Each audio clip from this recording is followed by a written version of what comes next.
Okay, welcome to my podcast on graphic novels. Today I will be talking about fun home, queerness, and the things families don't say. So, today the book we're talking about honestly hit me a lot harder than I expected. It's called Fun Home by Alison Bechdel.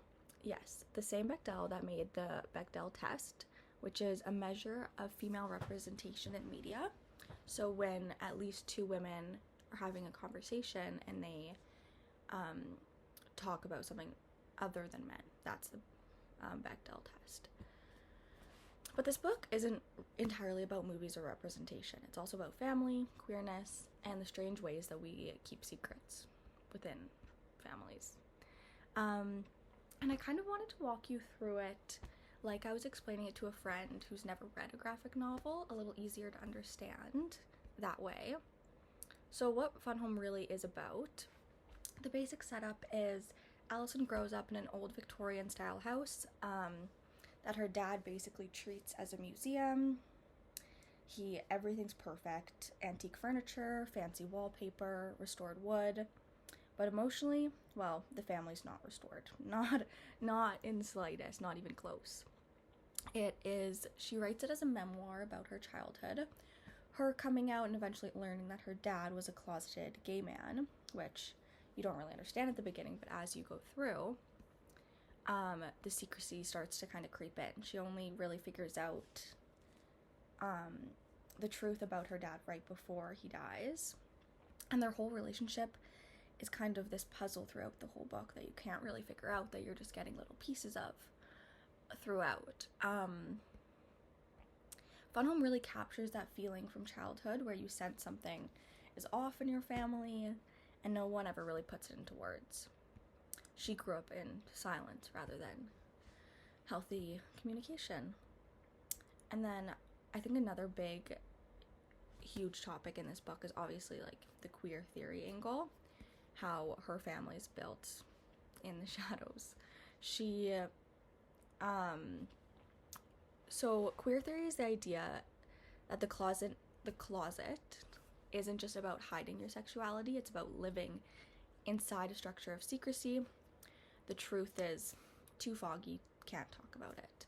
So he doesn't just live inside this closet, he's made his whole house this closet that he can't talk about, and he's made her in this closet as well.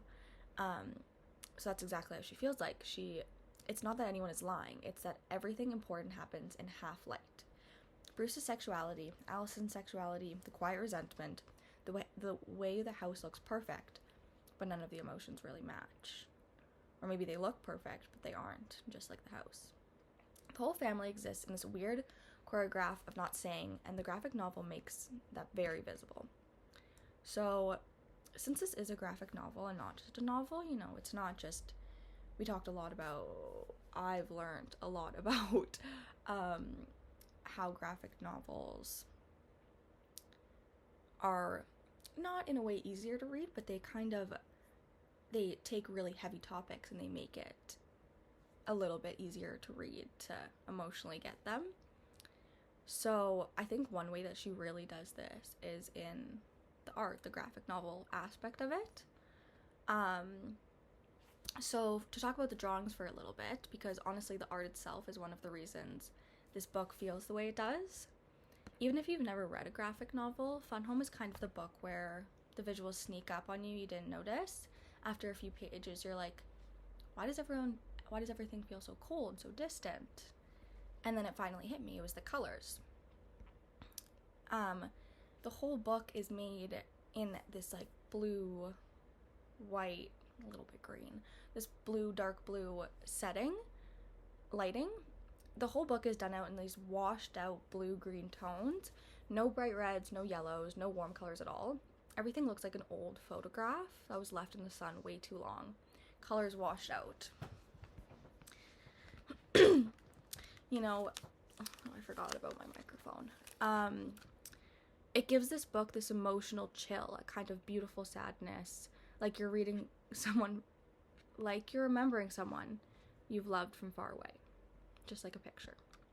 For me, it captured the feeling of growing up in a family where things don't get talked about.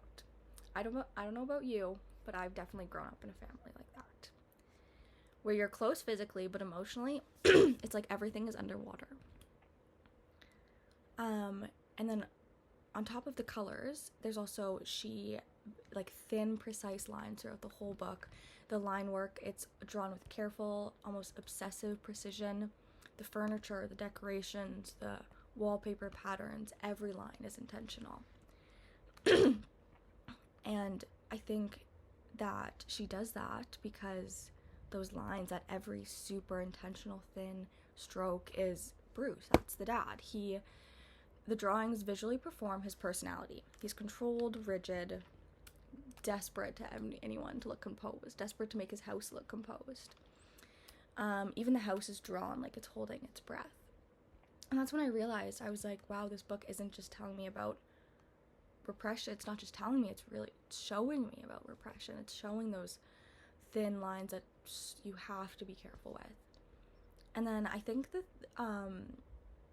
drawing aspect that I love the most is the panels. Neat, all the panels super neat, concise, packed, contained. The story is like boxed into every individual little panel. She fits as much as she can in there with those precise little lines, those blue colors.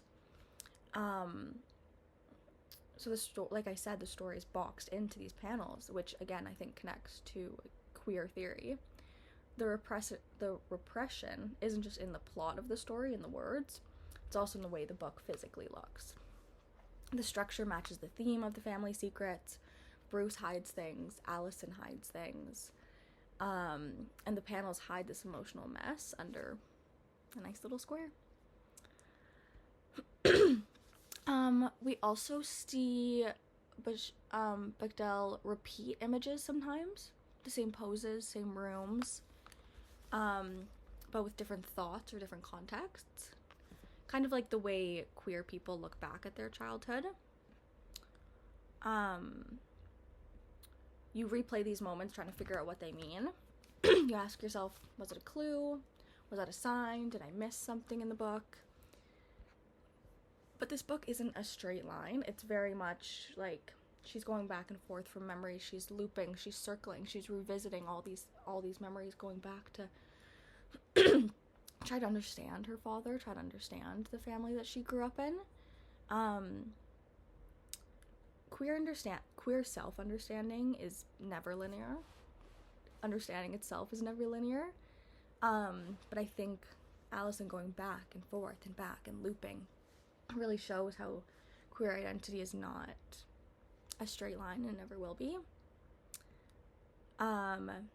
So why does this matter? Why does this book matter? Why should you read it?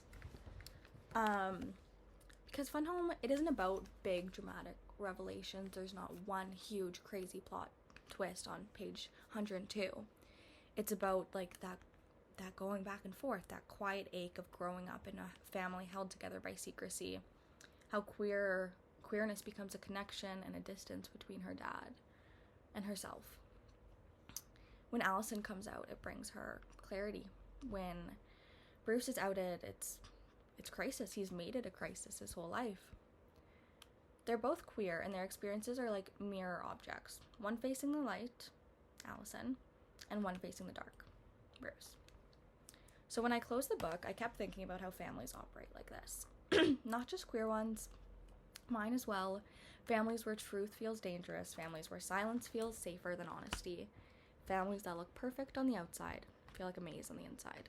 Houses that big, gorgeous, like perfectly decorated, and you never know what's going on the inside. So reading Fun Home made me feel seen in a little bit of a strange way. Like someone finally put into words and drawings that emotional quiet distance that you grow up with in your home, that you never really know how to name it. So just some of my final thoughts on Fun Home. If you've never read Fun Home, if you've never picked up a graphic novel, this is the one to start. It's thoughtful, it's sad, it's funny but it's funny in this like dark, dry way where the drawings do half the work, and you really have to you have to be involved in the book. You have to look for those little secret things that she's putting in there. Not even secret, but